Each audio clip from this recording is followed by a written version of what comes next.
This channel does not promote any violent, harmful, or illegal activities. All content provided by this channel is meant for an educational purpose only. ভোটের আগেই কয়লা পাচার মামলায় প্রভাবশালীদের নাম কি সামনে আনবে সিবিআই? এ প্রশ্ন এই মুহূর্তে বড় আকার ধারণ করেছে। আসানসোল আদালতে ইঙ্গিত সিবিআই এর তদন্তকারী অফিসারের। ফেব্রুয়ারি মাসেই প্রভাবশালীদের নাম সামনে আসবে আদালতে দাবি করেছে সিবিআই। প্রায় 5 বছর ধরে 1,500 কোটির কয়লা পাচার মামলার তদন্তে রয়েছে সিবিআই। চার্জশিটে 49 জনের নাম থাকলেও কোনো রকম রাজনৈতিক প্রভাবশালীর নাম নেই। প্রভাবশালীদের বিরুদ্ধে কবে শেষ হবে তদন্ত, সিবিআইকে প্রশ্ন করেন বিচারক। 3 মাসের মধ্যেই শেষ হয়ে যাবে প্রভাবশালীদের বিরুদ্ধে তদন্ত, আদালতে এমনটাই দাবি করেছে সিবিআই। ফলে ভোটের আগে প্রভাবশালীদের নাম সামনে আসবে কিনা এই প্রশ্নটা এই মুহূর্তে বড় আকার ধারণ করেছে। ভোটের আগে কয়লা পাচার মামলায় কোনো প্রভাবশালীদের নাম সামনে আসে কিনা, সিবিআই আনে কিনা, এ প্রশ্ন এই মুহূর্তে বড় আকার ধারণ করেছে আসানসোল আদালতে ইঙ্গিত সিবিআই তদন্তকারী অফিসারের। ফেব্রুয়ারি মাসে প্রভাবশালীদের নাম সামনে আসবে আদালতে দাবি করে সিবিআই। প্রায় 5 বছর ধরে 1,500 কোটির কয়লা পাচার মামলার তদন্তে রয়েছে সিবিআই। চার্জশিটে 49 জনের নাম আছে, কিন্তু কোনো প্রভাবশালীর নাম নেই। কি কি সম্ভাবনা এখনো পর্যন্ত উকি দিচ্ছে আমি জানবো। আমার সহকর্মী চন্দ্রশেখর রয়েছেন। চন্দ্রশেখর, ভোটের আগে এরকম একটা বিষয় সামনে আসে কিনা, যদি আসে তাহলে তো সেক্ষেত্রে কোন কোন ইকুয়েশনস কোন দিকে ঘুরবে তার বলার অপেক্ষা রাখে না, আগামী ইঙ্গিত করা যায় মাত্র। এখনো পর্যন্ত স্টেটাসটা কোন জায়গায়? কয়লা পাচার মামলায় 2020 সালের প্রথম মামলা শুরু হয় এবং এই মামলা আসানসোল বিশেষ আদালতে সিবিআই আদালতে চলতে থাকে এবং এখানে এক এক করে আমরা দেখি ইসিএল আধিকারিক সহ কয়লা মাফিয়া বা কিংপিন লালা ওরফে অনুপ মাঝি সহ বিভিন্ন কয়লা মাফিয়া এবং ইসিএল আধিকারিক এবং বিভিন্ন ব্যবসায়ীদের নাম উঠে এসেছিল। 49 জনের নাম ছিল, যেখানে বিনয় মিশ্র, বিকাশ মিশ্রদেরও নাম ছিল। কিন্তু একটা প্রশ্ন আসছিল যে এর পিছনে ইনফ্লুয়েন্সার অর্থাৎ প্রভাবশালী কে রয়েছে, সেই বিষয়টি এড়িয়েই চার্জশিট জমা হয়েছিল। এবার কিন্তু বিচারক প্রশ্ন তুলেছেন যে এই প্রভাবশালীরা কই, তাদের নাম কোথায়, তাদের তদন্ত কবে হবে।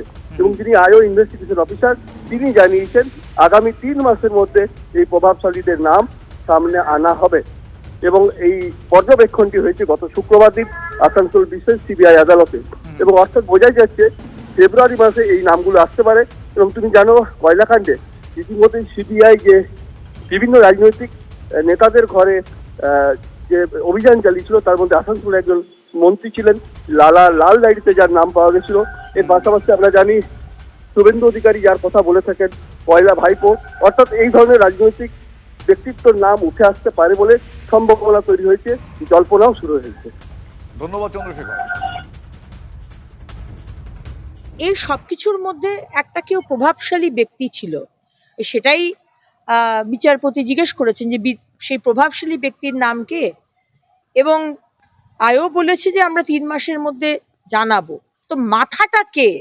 পশ্চিমবঙ্গের মানুষ জানতে চায় মাথাটা কে, কার ইনস্ট্রাকশনে এই চুরিগুলো হয়েছে, এই দুর্নীতিগুলো হয়েছে।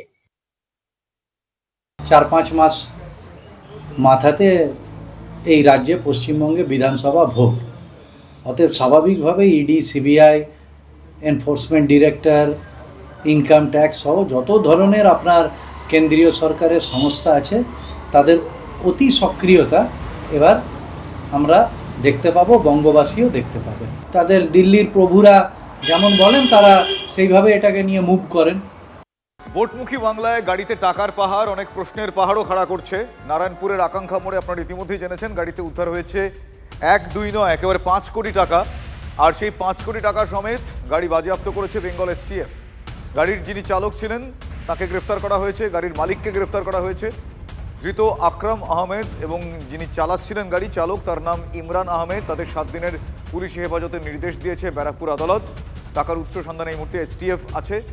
আমার সহকর্মী রঞ্জিত আমার সঙ্গে টেলিফোন লাইনে। রঞ্জিত, আমি জানতে চাইবো যে বিশেষ করে যেই সময় টাকা উদ্ধার হলো অনেকগুলো প্রশ্ন তো সামনে আসে। 1-2 নয় 5 কোটি টাকা গাড়িতে, এখনো পর্যন্ত কিসের টাকা, কোথায় যাচ্ছিল, কে নিয়ে যাচ্ছিলেন, কিছু কি উত্তরের সন্ধানে এখনো পর্যন্ত কি উত্তরের কাছাকাছি যাওয়া গিয়েছে? একদমই, দেখো বেঙ্গল এসটিএফ সেই সন্ধান করছে। অর্থাৎ 5 কোটি টাকা এই আকাঙ্ক্ষা মোড় থেকে একটি স্করপিও গাড়িতে নিয়ে যাচ্ছিল আকরাম আহমেদ এবং ড্রাইভার এবং এবং চালক ইমরান আহমেদ, এবং তাদেরকে 7 দিনের ইতিমধ্যে পুলিশি হেফাজত পেয়েছেন বেঙ্গল এসটিএফ। এবং ভোটমুখী বাংলায় এই বিপুল পরিমাণ টাকা উদ্ধার করেছে বেঙ্গল এসটিএফ, এবং যার পরিমাণ কিন্তু 1 কোটি 2 কোটি নয়, নগদ 5 কোটি টাকা, এবং বাজেয়াপ্ত স্করপিওটা। এবং যেটি বেঙ্গল এসটিএফ সূত্র মারফত খবর, গতকাল তার সোর্স অফ ইনফরমেশনে জানতে পারে যে একটি স্করপিও গাড়ি বিপুল পরিমাণে নাশকতার ছক করবার জন্য বিপুল পরিমাণে নিয়ে আসছিল, এবং সেই সময় সেই স্করপিও গাড়িটি ট্র্যাক করে, এবং ট্র্যাক করে মানে এক্ষেত্রে নাশকতার প্রসঙ্গটাও এড়িয়ে যাওয়া যাচ্ছে না, তাই তো? একদমই, দেখো নাশকতার ছক কষা হয়েছিল। বুঝতে পেরেছি। সময়ের সঙ্গে সঙ্গে বাকি উত্তরগুলো পাওয়া যাবে। অনেক ধন্যবাদ তোমায় রঞ্জিত।